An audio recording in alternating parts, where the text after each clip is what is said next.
بسم اللہ الرحمن الرحیم۔ السلام علیکم، ہمارے چینل پر خوش آمدید۔ میں نے اپنی بیوی سے جتنی محبت کی تھی، شاید اتنی محبت کسی مرد نے کسی عورت سے نہ کی ہوگی، لیکن آج وہ جو کر رہی تھی وہ کوئی بھی مرد برداشت نہیں کر سکتا تھا۔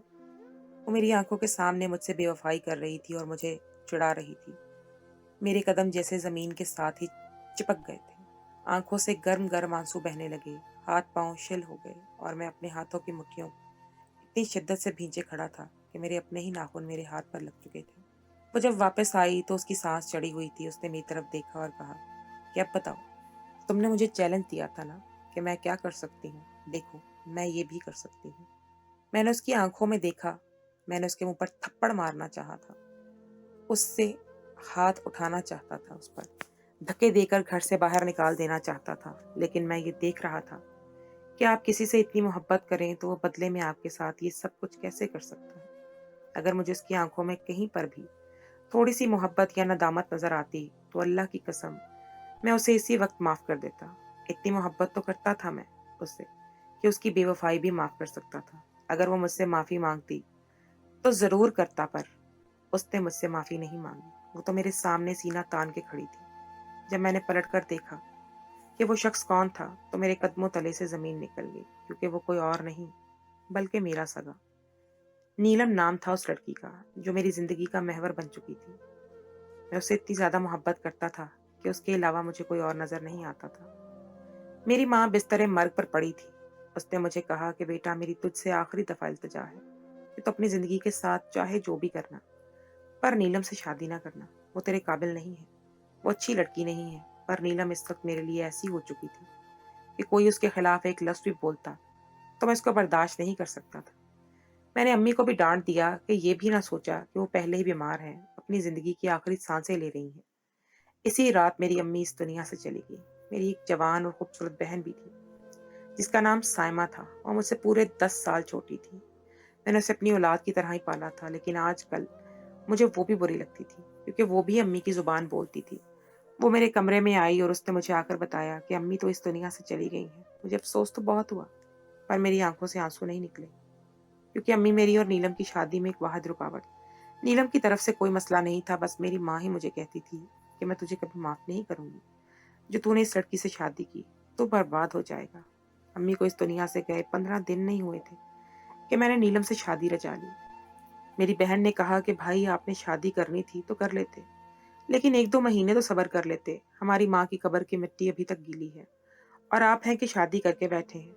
میں نے اسے کہا کہ اب تو نے اس گھر میں رہنا ہے تو میرے سہارے پہ رہنا ہے، اس لیے زیادہ زبان چلانے کی ضرورت نہیں ہے۔ کل کو اگر تیری زبان نیلم کے سامنے چلی تو میں تجھے بخش نہیں دوں گا۔ نیلم میں بہت ہی زیادہ خوبصورت لڑکی تھی۔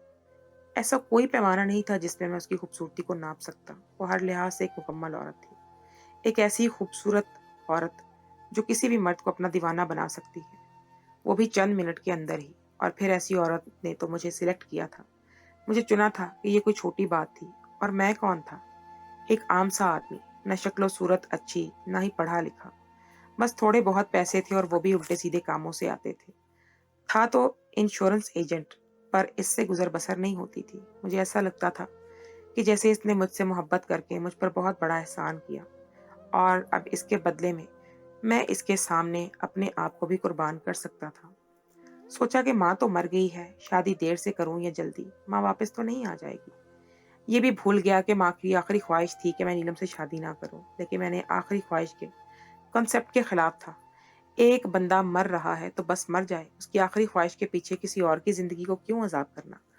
کیونکہ اس خواہش کو چاہے پورا کروں چاہے نہ کروں، اس نے تو واپس نہیں آنا۔ اپنے کمرے میں جا رہا تھا جب بہن کو دیکھا جو بیٹھی رو رہی تھی۔ میں وہاں چلا گیا اور میں نے اسے دیکھا اور کہا کہ دیکھو، اس وقت میں غصے میں تھا۔ تو میری بہن ہے، تیری ذمہ داری ہے مجھ پہ، پر تیرے معاملات میں تو میرے نہ ہی بول، تو اسی میں تیری بھلائی ہے۔ یہ تیرا گھر ہے، تو یہاں پر رہے، تجھے چاہے جو میں تجھے لا کر دوں گا، لیکن تو نے اس درمیان میں ایسی کوئی حرکت نہیں کرنی جس کی وجہ سے اس گھر کا ماحول خراب ہو۔ میری بہن نے ہاں میں سر ہلایا۔ اس نے کہا کہ ٹھیک ہے بھائی، اگر آپ کی یہی خوشی ہے تو میں منہ سے اف تک نہ نکالوں گی۔ بہنیں تو بھائیوں کی خوشی کے لیے اپنی جان بھی دے دیتی ہیں۔ میں نے اس کے سر پر ہاتھ رکھا मैंने कहा कि तुझे जान देने की ज़रूरत नहीं है, तू मेरे माँ बाप की निशानी है। अरे हम एक ही माँ बाप से पैदा हुए हैं। मैं गुस्सा में करता हूँ, इसका मतलब ये नहीं है कि मुझे तेरी फिक्र नहीं है। जैसे मैं तुझे सब समझा रहा हूँ, ऐसे ही नीलम को भी समझाऊंगा। वो भी तेरे साथ अच्छे तरीके से रहेगी। मेरी बहन की आंखों में खुशी के आंसू आ गए। उसने कहा कि मुझे आप पे भरोसा है और मेरे दिल में भी मेरी बहन के लिए मोहब्बत थी। हाँ, मैं अपनी मोहब्बत के रास्ते में किसी को आता हुआ देख नहीं सकता था, लेकिन मेरे रिश्तों से मुझे प्यार था। नीलम एक घर में आ गई और उसको पता चल गया कि ये सारा घर तो उसी का है, सब कुछ खुला पड़ा है। लेकिन एक रुकावट है और वो है उसकी नंद, यानी मेरी बहन साइमा। और अब उसे वो इस घर से निकालने के लिए किसी भी हद तक जा सकती है। पहले उसने मेरी बहन के खिलाफ छोटी छोटी हरकतें और बातें करनी शुरू की। ये काम नहीं करती, ये करती है, वो करती है, नुकसान कर दिया है। फिर वो बड़े बड़े हथकंडों पे आ गई कि मैंने उसे किसी बात करते हुए सुना था। वो ये है कि वो बाहर निकल जाती है, बताती नहीं है, लेकिन मुझे पता था कि मेरी बहन ऐसी नहीं है। इसलिए मैं एक कान से सुनता और सुनकर दूसरे कान से निकाल देता। पर एक दिन ना जाने मेरे दिमाग पे क्या फतूर सवार हो गया कि जो उसने मुझे मेरी बहन के बारे में बताया मैं मानता ही गया। उसने कहा कि आज तुम्हारी बहन ने घर में एक जवान लड़के को बुलाया था और उसके साथ कमरे में अकेली थी। मैं दरवाज़ा पीटती रह गई, पर इस लड़की ने दरवाज़ा नहीं खोला। ये पता नहीं इसके साथ क्या कर रही थी। मैंने कहा कि कौन सा लड़का? तो उसने कहा कि वही जो सामने रहता है। हमारे घर के सामने एक लड़का रहता था जो काफ़ी खूबसूरत था। उसने एक दफ़ा साइमा का रिश्ता भी मांगा था, लेकिन मैंने इनकार कर दिया था क्योंकि इस वक्त उसके पास कोई नौकरी भी नहीं थी। मेरे दिल में ये बात पेवस्त हो गई कि अगर वो पहले ही साइमा से शादी करना चाहता था, यानी वो साइमा को पसंद करता था, तो फिर ये हो सकता है कि अभी वो उसके दिल में इश्क का दरिया चल रहा हो और वो मेरी बहन से मिलने आया हो और मेरी बहन भी उसकी खूबसूरती देख के बहक गई हो। मैंने अपनी बहन से इतना ही पूछा कि क्या भाभी ठीक कह रही हैं? तूने अपने कमरे के अंदर से कुंडी लगाई थी? उसने कहा कि हाँ भाई, मैंने कुंडी लगाई थी, लेकिन मैंने उसकी पूरी बात ही नहीं सुनी और उसे बुरी तरह से मारना पीटना शुरू कर दिया। मैंने उसे बालों से पकड़ा और घर से बाहर निकाल दिया। मैंने कहा कि अब तुझ जैसी हराफा की मेरे घर में कोई जगह नहीं है। मैं कैसे समझाऊं कि मुझसे क्या हो गया था? मुझे ऐसा लग रहा था कि जैसे जो मैं कर रहा हूँ मुझे करना ही करना है। वो बिल्कुल ठीक है, लेकिन इसमें क्या अच्छाई थी कि मैं अपनी बहन को मार पीट के घर से निकाल रहा था? अगर वो बदकिरदार थी तो कोई और तरीका भी तो हो सकता था। मैं उसकी इसी लड़के से शादी करा देता या उसको एक दो थप्पड़ लगा के डांटता, कमरे में बंद कर देता, उसका आना जाना बंद कर देता या खाना पीना बंद कर देता। मैंने तो उसे सीधा घर से पकड़कर बाहर निकाल दिया। ये कोई नॉर्मल हरकत नहीं थी, लेकिन इस वक्त मुझे सब कुछ ठीक लग रहा था। 2 दिन तक मेरे सर में शदीद दर्द रहा था। अजीब किस्म का दर्द था कंधों में और सर में, ठीक ही नहीं हो रहा था। तो मुझे मेरी बहन की बहुत याद आने लगी। ये मैंने क्या किया? मैंने उसे घर से बाहर निकाल दिया। वो बेचारी बाहर कहाँ जाएगी, किसके घर जाएगी? हमारे तो ज़्यादा रिश्तेदार भी नहीं थे। मैंने रिश्तेदारों को फ़ोन करके पूछा तो उन्होंने कहा कि नहीं, हमारे घर तो नहीं आई। मैं बुरी तरह से परेशान हो गया। ये मैंने क्या जुल्म कर दिया? मेरी बीवी ने मुझसे पूछा कि कहाँ जा रहे हो? तो मैंने कहा कि अपनी बहन को तलाश करने जा रहा हूँ। मुझे उसे घर से नहीं निकालना चाहिए था। उसने कहा कि अल्लाह अल्लाह करके तो अभी घर में सुकून आया है, तुम सुकून बर्बाद करना चाहते हो? मैंने कहा कि क्या मतलब? मेरी बहन के जाने से तुम्हें सुकून मिलता है और रहने से कोई मसला है? कहीं तुम सब कुछ झूठ तो नहीं बोल रही थी? अभी मैंने इतना ही कहा था कि मुझे सर में शदीद दर्द सा महसूस हुआ और उसके बाद क्या हुआ मुझे कुछ याद नहीं। मुझे पूरे 1 साल के बाद होश आया था। मैं पूरी तरह से चौंक कर उठा तो सबसे पहले मुझे नर्स का चेहरा दिखाई दिया, फिर डॉक्टर का। मैंने कहा कि मैं कहाँ हूँ, क्या हुआ था मेरे साथ? डॉक्टर ने कहा कि आपको मुबारक हो, आपको होश आ गया। आप कोमा में चले गए थे, आपके सर पर बहुत गहरी चोट लगी थी जिसकी वजह से ये सब कुछ हुआ था, लेकिन अब आप बिल्कुल ठीक हैं, आपको होश आ चुका है। मैंने कहा कि क्या मैं 1 साल से कोमा में था? मेरी बीवी कहाँ है? मेरी बहन? उन्होंने कहा कि आप ज़्यादा टेंशन नहीं लें, आराम करें। मैंने कहा कि मुझे घर जाना है। उन्होंने कहा कि अभी नहीं, आपको 1 हफ्ता मजीद यहाँ पर रहना होगा। हमें देखना है कि आपके जिस्मानी निज़ाम पूरी तरह से फाल हो चुके हैं या नहीं, इसके बाद आप जा सकते हैं। मैंने कहा कि मेरा इलाज कौन करवा रहा है? तो उन्होंने कहा कि आपका इलाज खैराती अस्पताल में हो रहा है। दरअसल मैं इंश्योरेंस कंपनी में काम करता था, मेरी अपनी सेहत की इंश्योरेंस भी थी। उस पर मेरा इलाज होता रहा और मेरी बीवी को पैसे भी मिलते रहे। मैंने कहा कि मेरी बीवी मुझसे मिलने आती रही है, तो उन्होंने कहा कि हाँ, कभी कभी आ जाती थी। हफ्ते के बाद मैं अस्पताल से फारिग होकर घर आया तो मेरी बीवी मुझे देखकर हैरान हो गई। ऐसे लगने लगा कि जैसे मेरे बगैर उसका दिल ही नहीं लग रहा था। मुझसे ऐसे लिपट गई कि जैसे मुझसे बहुत मोहब्बत करती है, लेकिन ये कैसी मोहब्बत थी? 1 साल तक मैं कोमा में पड़ा रहा था और उसको देखकर ऐसा नहीं लगता था कि उसने मेरे बगैर कोई दुख काटे होंगे। वो तो पहले से भी ज्यादा खूबसूरत और हशाश बशाश लग रही थी और मेरे अंदर अभी इतनी हिम्मत नहीं थी। मैंने कहा कि मेरी बहन कहाँ है? क्या वो वापस आई थी कि तुमने उसे तलाश करने की कोशिश की? मुझे तो ये भी याद नहीं आ रहा था कि मेरे साथ हुआ क्या था।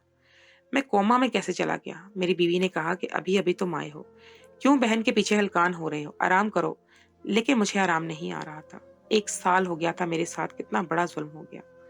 मैंने गुस्से में आके बहन को घर से बाहर निकाल दिया और अब 1 साल गुजर गया, पता नहीं वो जिंदा भी थी या नहीं। मैं अगले दिन पुलिस स्टेशन गया तो उन्होंने कहा कि ये अब कैसी बात कर रहे हैं, इस इंसान की गुमशुदगी की रिपोर्ट अब आप लिखवाने आए हैं जो 1 साल पहले गुम हुआ है। ऐसे उसे कैसे तलाश करना बहुत मुश्किल है। हमें याद नहीं है कि 1 साल पहले हम में से कोई ऐसी खबर सुनी हो जो कोई जवान लावारिस लड़की इस दुनिया से चली गई है। हो सकता है आपकी बहन जिंदा हो। आप एक काम क्यों नहीं करते, आप आस पास के तवाइफ खानों में जाके पता करें। मैंने कहा कि कैसी बातें कर रहे हैं आप, मेरी बहन का वहां पर क्या काम? उन्होंने कहा कि जब पेट की भूख इंसान के पीछे पड़ जाती है ना, तो इस पेट की भूख को भरने के लिए इंसान किसी भी तरह का काम करता है। मैं पुलिस में हूँ, मुझे इन चीजों का ज्यादा पता है। आपको गुस्सा आ रहा होगा लेकिन मैं आपको बड़ा गहरा मशवरा दे रहा हूँ। अगर आप कह रहे हैं कि आपकी बहन जवान और खूबसूरत थी, तो आस-पास के इलाकों में तवाइफ खानों में जाकर पता करें, शायद आपकी बहन वहीं पर हो। मुझे पुलिस वाले की इस घटिया मशवरे पर बड़ा गुस्सा है, लेकिन फिर भी कहीं न कहीं ये भी सोचने लगा मैं कि इसके बात बिल्कुल ठीक ही है। एक औरत जो ठीक से पढ़ी लिखी हुई नहीं है, उसके पास घर नहीं है, छत नहीं है, तो वो क्या करेगी? लेकिन अगर मेरी बहन वहां थी तो फिर इसका जिंदा होना या ना होना तो मेरे लिए एक बड़ा बराबर था। पर मैं इसे मिलना चाहता था, देखना चाहता था। मैं तवाइफ खाने चला गया। पता नहीं किस दिल से मैंने वहां जाकर अपनी बहन का हुलिया बताया और पूछा कि क्या वहां आई थी। तो सामने एक अजीब सी औरत खड़ी थी। उसने कहा कि जैसा तू हुलिया बता रहा है, अगर ऐसी लड़की यहाँ पे आई होती तो कसम से हम तो अमीर हो जाते, लेकिन अफसोस कि ऐसी कोई लड़की यहाँ नहीं आई है। अगर तू देखना चाहता था सारी लड़कियों को तो देख ले, इसमें तेरी बहन कौन सी है? मुझे इसकी बातें बहुत बुरी लग रही थी। मैंने एहतियातन सारी लड़कियों को देखा लेकिन मेरी साइमा इनमें नहीं थी। तो दिल को सुकून आ गया, पर वो कहाँ हो सकती थी। इस बीच मेरी बीवी से मेरे झगड़े हो रहे थे। एक दिन मैंने उसे किसी से फोन पर बातें करते हुए सुन लिया। वो इस शख्स से पैसे मांग रही थी। मैंने कहा कि ये सब क्या है? तो उसने कहा कि तुम तो बीमार पड़े थे, तो फिर मैं पैसे कहाँ से लेती? मैंने कहा कि इंश्योरेंस के पैसे भी तो आते रहे हैं। इसने कहा कि इसमें से मेरा गुजारा नहीं होता था। मैंने कहा कि तुम मेरे सामने हो, कैसे किसी से मीठी मीठी बातें करके बेवफाई करूंगी? तो उसने कहा कि हाँ करूंगी, जो करना है कर लो। मैं पहले ही परेशान था और आजकल रोज इसके साथ मेरा झगड़ा होता था। एक दिन मैं सड़क पे मारा मारा फिर रहा था जब मुझे मेरा एक रिश्तेदार मिला। ये मेरे चाचू का बेटा था, लेकिन बहुत ही फजूल आदमी था। इसका कोई काम ठीक नहीं था। मुझे देख के ऐसे मिल रहा था जैसे मैं दुबई से वापस आया हूँ। मैंने कहा कि अल्लाह का शुक्र है मैं अब ठीक हूँ। उसने कहा कि क्या करते फिर रहे हो? मैंने कहा कि साइमा को तलाश कर रहा हूँ। उसने कहा कि साइमा को कैसे तलाश कर रहे हो तुम? मैंने कहा कि क्यों, वो मेरी बहन है, क्या मैं उसे तलाश नहीं कर सकता? उसने कहा कि हाँ वो तुम्हारी बहन है, लेकिन साइमा को तो इस दुनिया से गए हुए 1 साल हो गया है। मैं ये खबर सुनकर हैरान रह गया। मैंने कहा कि क्या मतलब? उसने कहा कि हाँ, जब तुमने उसे घर से निकाल दिया था तो वो रात को हमारे घर आ गई थी, पर उसने कहा था कि किसी को ना बताना कि वो यहाँ है। मैंने उसे तसल्ली दी और कहा कि सुबह उसे तुम्हारे घर ले आऊंगा, बात करूंगा, आखिर हमारे खानदान का मामला है। लेकिन इससे पहले ही वो खुदकुशी कर चुकी थी। हमने उसे दफना दिया। जब तुम्हें ये खबर बताने के लिए आया तो तुम्हारी बहन इस दुनिया से नहीं रही, तो पता चला कि तुम तो कोमा में चले गए हो।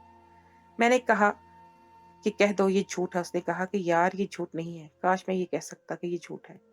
काश कि वो अभी तक जिंदा होती तो कोमा में पड़ा रहता, लेकिन मैं उसे अपने घर में अपनी बहन बना के रखता, तेरी अमानत समझ के उसकी हिफाजत करता, लेकिन वो इस दुनिया से चली गई है। मैंने कहा कि कहाँ दफनाया उसको? तो उसने कहा यही मोहल्ले के कब्रिस्तान में दफनाया है। आ मैं तुझे उसकी कब्र पे ले जाता हूँ। वो मेरी बहन है। कब्र पे मुझे ले गया। बहन की कब्र देखकर तो यकीन हो गया कि वो इस दुनिया में नहीं है, लेकिन दिल जो खून के आंसू रो रहा था उसका क्या करता। मेरी बहन, मेरी छोटी बहन, कंवारी बहन, जो किसी की बीवी ना बन सकी, किसी की माँ ना बन सकी, बेचारी यूं ही इस दुनिया से चली गई। उसका क्या कसूर था? मैंने अपनी जिम्मेदारी अच्छे से नहीं निभाई। मुझे उसे घर से नहीं निकालना चाहिए था। मैंने ऐसा क्यों किया? मैं ये कैसे कर गुजरा? मेरा दिमाग अभी तक फट रहा था। मुझे समझ नहीं आ रही थी कि इस रात मुझे क्या हो गया। मेरी आज गलती की वजह से मेरी बहन इस दुनिया से चली गई थी, खुदकुशी करने पे मजबूर हुई थी। जाकर मेरे माँ बाप को क्या बताया होगा कि भाई ने मुझे ये सब करने पर मजबूर किया। बहन की कब्र पे बैठ के रोता रहा, जाने कितनी देर तक सुब आंसू बहाता रहा। मेरा वो कजन कहने लगा कि चलो यहाँ से चलो। मैंने घर में नहीं, अपनी बहन को छोड़ के वापस नहीं जाऊँ, तुम चले जाओ। अभी मेरा दिल नहीं हल्का हुआ। मुझे उसकी सारी बातें याद आने लगी। मुझे याद आने लगा कि एक दिन उसे एक चांदी की अंगूठी बनाने का शौक चढ़ा था, लेकिन बाबा ने पैसे देने से इनकार कर दिया था। تب میں نے اپنی ساری کتابیں، سارے جوتے اور سارے کپڑے بیچ کے اس کے لیے چاندی کی انگوٹھی بنائی تھی جسے وہ ہمیشہ اپنی انگلی میں پہنے رکھتی تھی۔ میں اس کا وہی بھائی تھا جس نے اس کی ایک چھوٹی سی خواہش کے لیے اپنا سب کچھ قربان کر دیا تھا۔ پھر میں کیسے اس کی زندگی کا اتنا بڑا انسان بن گیا۔ رو رو کر تھک گیا، آنکھیں سوج گئیں، واپس گھر آیا۔ گھر آ کر دیکھا بیوی تو تشکے ہی اور تھے۔ گھر پہ تو وہ کھانا بناتی ہی نہیں تھی، باہر سے آرڈر کرتی تھی۔ میں نے کہا کہ میں بیمار پڑا تھا، میرا علاج خیرات سے ہو رہا تھا اور میری کمپنی کی طرف سے جو پیسے آ رہے تھے تم ان پیسوں کو کیا کرتی تھی؟ اس نے کہا کہ گھر کو چلاتی تھی۔ میں نے کہا کہ وہ ایک انسان کوئی گھر نہیں ہوتا، گھر کو کیسے چلایا تم نے؟ اس نے کہا کہ کیوں، میں نے بھوکے رہنا تھا، کھانا نہیں کھانا تھا؟ میں تمہاری ذمہ داری ہوں نا؟ اس نے کہا کہ ہاں، اب تم ہی ایک میری ذمہ داری رہ گئی ہو اور میری زندگی میں کچھ نہیں بچا۔ میری بیوی کو کوئی پرواہ نہیں تھی، اس نے مجھے تسلی نہیں دی۔ میں نے اسے بتایا کہ سائمہ مر چکی ہے تو اس نے کہا کہ مجھے تو پہلے ہی شک تھا کہ وہ مر گئی ہوگی، اگر زندہ ہوتی تو کیا واپس نہیں آتی؟ میں نے کہا کہ وہ زندہ ہوتی پھر تمہاری آنکھوں میں کوئی آنسو نہیں کیا؟ اس نے کہا کہ نند کے مرنے پہ بھابھی کبھی نہیں روتی۔ میں نے کہا کہ ہاں، تم نے اسے ہمیشہ نند ہی سمجھا، کاش تم نے اسے اپنی بہن سمجھا ہوتا، لیکن جس کی بہن تھی اس نے بھی اس کے ساتھ کیا کیا۔ میں خود سے بولتا بولتا کمرے میں چلا گیا، بستر پہ لیٹا، نہ جانے کس پہر نیند آ گئی تو خواب میں اپنی بہن کو ہی دیکھنے لگا۔ وہ ایک جگہ پہ کھڑی تھی جہاں بہت زیادہ روشنی تھی۔ میں اپنی بہن کو دیکھ کے بہت خوش ہو گیا۔ میں نے کہا کہ سائمہ تو زندہ ہے؟ اس نے کہا نہیں بھائی، میں زندہ نہیں ہوں، میں مر چکی ہوں، میرے ساتھ بہت برا ہوا ہے۔ میں نے کہا کہ کیا مطلب، کیا ہوا تیرے ساتھ، بتا مجھے، کس نے کیا؟ اس نے کہا کہ میرے پاس زیادہ وقت نہیں ہے، میں آپ کو کچھ بتا نہیں سکتی، آپ بس اپنے گھر میں لگے برگد کے درخت کے نیچے کھدائی کریں، آپ کو سب کچھ پتا چل جائے گا۔ میں نے کہا کہ کیا مطلب، میری بات تو سن، رک جا، میری بات تو سن میری بہن۔ لیکن وہ ہاتھ چھڑا کے وہاں سے چلی گئی۔ میں نیند میں ایسے جاگا جیسے ڈوبتے ڈوبتے کوئی ابھر آتا ہے۔ مجھے یہ خواب اچھی طرح یاد تھا، میری بہن مجھے خواب میں آئی تھی۔ اس نے کہا کہ گھر میں لگے درخت کے نیچے کھدائی کرو، سب کچھ پتا چل جائے گا۔ میرے گھر میں واقعی ایک درخت لگا ہوا تھا، میں عجیب طریقے سے کانپ رہا تھا۔ میں نے خواب میں بھی اپنی بہن کو دیکھا تھا، اب بہن جو مر چکی تھی اس نے مجھے پیغام دیا تھا۔ یہ کوئی بہت نارمل بات نہیں تھی۔ میں نے ارادہ کر لیا کہ میں درخت کے نیچے کھدائی ضرور کروں گا، لیکن جیسے ہی میں بیلچہ لے کے درخت کی طرف جانے لگا تو درخت میری بیوی کے راستے میں آ گیا۔ اس نے دیکھا اور کہا کہ تم کیا کر رہے ہو، کیا ہو گیا ہے تمہیں، تم کیا کرنا چاہتے ہو آخر؟ میں نے کہا کہ میں کھدائی کرنا چاہتا ہوں یہاں سے۔ اس نے کہا لیکن کیوں، ایسا کرنے سے تمہیں کیا مل جائے گا؟